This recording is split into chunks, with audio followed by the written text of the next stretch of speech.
sociology? I think the answer is, let me just show you the planner, and maybe that will help you to understand it better. So this is a planner which I give, and I asked my parents and any students who are preparing for any competitive examination, as again I said, that you need to understand that, for instance, there's one particular topic in sociology paper 1, that scope, which discuss scope and sociology relationship with other social sciences.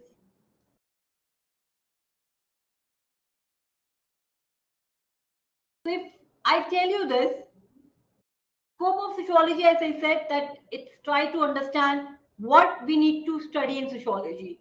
As I said, that it study micro and macro perspectives or macro phenomenon.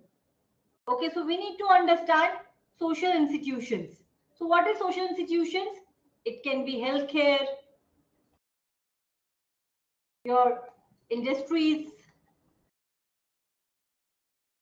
religion, politics, economical institution, your culture, diverse culture, and what not.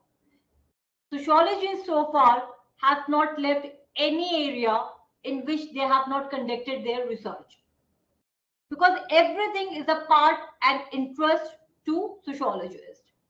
Okay, it has a clear cut, needed interdependence with other, not only with the social sciences subject, but also with physics, with natural science subjects, chemistry and all. So whom we are making exploration, whom we are doing experimentation, and who are the people who are doing these experiments. I mean, gravity is gravity. Who has given that? Right? We need to understand all this. Why Galileo has, have to, after even saying that it is actually, the earth which revolves and not sun, at that point of time, why it was being rejected by church, and why the Aristotle, thinking and understanding was actually dominated Western society and everywhere. So we ask such questions, right? So it is related with everything, almost everything. When Socrates is talking about in Athens about the democracy, that justice is about not only for majority people, but it's also about minority. And when he executed, and when he said that it's good to take a death instead of going and escaping away. And then the Plato, who had actually famous his theories in his books, in his various books. One of the book is Republic. Or we have Immanuel Kant, or we have Albertus Magnus. These thinkers are just actually talking about the societies, which is actually has based the understanding of today's world. So as I said, that the subject matter is actually related with everything. So the political institution right now, if we talk about democracy, or if we talk about different types of government, direct democracy, indirect democracy, we have presidential form of government, we have parliamentary form of government, how and where this institution have evolved. So sociology answers each and every parameters of such questions, because it is engaged in critical thinking, right? So as I said, you need to see that sociology is very much related with history. So when you are, for instance, you are writing an essay, it is always advisable that you must write a historical perspective of that particular topic. Let's just say if a question come on gender empowerment, so you must know the history of female, why and how feminism have come up in the world. What is the nature of patriarchy? If patriarchy is the reality, so what is matriarchal societies, which we see?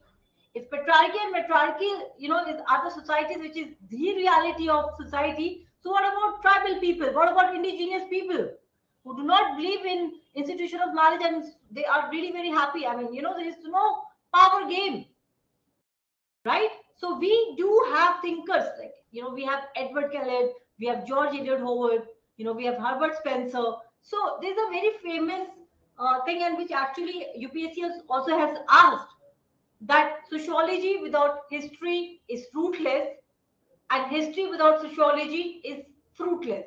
This is one of the questions which have came up, and I will show you in a while also. For example, we have Herbert Spencer. Herbert Spencer is a biologist, but he's widely read, in sociology, because he had taken up the theory of Charles Darwin, evolution of society. Then we have Auguste Comte, who has been considered as founding father of sociology, and all these thinkers who have related and who have seen society from a historical perspective. And then we have the relationship with economics. If I'll say about Adam Smith, if I'll say about Karl Marx theory is so famous, and his contribution is being actually evaluated on the contribution of Albert Einstein, Emile Durkheim, Zimmel. Today, the basis of postmodern society is capitalism. Capitalism is actually a base of other ideology like communalism, socialism, and we are. I mean, still, I think that who Karl Marx was he economist, was he sociologist, was he political philosopher, who he was. So try to see things from a broader perspective. Do not limit your thinking. This is one of the issues which I personally believe it's going on, that people think that if you are reading history, so these are the books which is going to be enough, and let's just complete the year's paper. The only one thing which can help you to crack this exam is to have multidisciplinary approach. You need to have interconnection, and that's what sociology is doing. So why not to take up, a subject which is giving you whatsoever you are going to prepare? If you're taking political science, like in GS, if you're taking history, if you're taking economics, already you have a good understanding in your examination. Of course, those who are preparing for any, like, for SPSC or for UPSC or for NET, all these thinkers, this perspective become really important for all of us, right? So we also have a time limitation. The syllabus of, sociology is it's not that broad, it's narrow, and it become narrow because it has ability to connect itself with other disciplines. Okay, so this is what I would say. Then sociology is very much related with political science. We have, Thomas Hobbes. We have, we have various political scientists who have given social contract theories, right? So Rousseau, Locke, separation of powers, how it has come up. Who has spoke about this? Political revolutions, we need to read out. Okay, why Napoleon what he was doing during French Revolution? Why, there was we all know that in French there was a three-class system. In the first, there was this clergy people, this noble people, and then there was this king, monarch, and then in the third stage there are big merchants and service providers and everyone clubbed together. And then there is a clash between these three classes, that we have to understand, and that is being covered in sociology and political science, so as with anthropology and psychology and with other subjects too.